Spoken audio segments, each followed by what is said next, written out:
গলা টিপে। তা এই কলার থেকে কিভাবে নিজেকে ছাড়াবেন এবং যে পেছনের শত্রুটাকে আপনি কিভাবে মারবেন আমি আজকে আপনাদেরকে বলবো।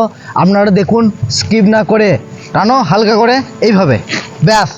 আপনার বাঁ পাটা কি করছি দেখুন, আবার দেখাচ্ছি আপনাদেরকে, না টানো, 1 এইভাবে। যখনই টানবে বাঁ পাটা কিন্তু সামনে থেকে পুশ হবে পেছনে, দেখাচ্ছি একবার।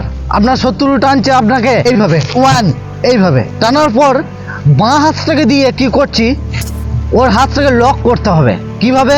এইভাবে যখনই টানবে বাঁ পা প্লাস বাঁ হাত এইভাবে, এইখানটা ধরে এইখানটা প্রেসার দেবেন।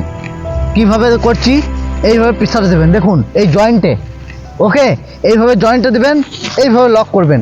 লক করার পর ওকে যখন প্রেসার দিয়েছি, আপনার শত্রু আপনাকে টুটি দিবে প্লাস কান মুতে মারার চেষ্টা করছে। কিভাবে? প্রেসার দেওয়ার মাত্রই দেখুন, দেখুন এইভাবে প্রেসার দিয়েছি, মারো, পয়েন্ট এইভাবে। এইভাবে যখনই মারবে আপনাকে এবং টুটিটা টিপে ধরবে, দেখুন ভালো করে এইভাবে, ওকে দেখুন এরকম প্রেসার দিয়েছি। প্রেসার যখনই দিয়েছি কি করছি, ডাউন হবেন, এইভাবে ডাউন হবেন। ডাউন হওয়ার পর দেখুন আমি কিন্তু যখন ডাউন হব ওর কিন্তু যত প্রেসার আছে প্রেসারটা কিন্তু কমে যাবে, হাতের প্রেসারটা দেখুন ভালো করে।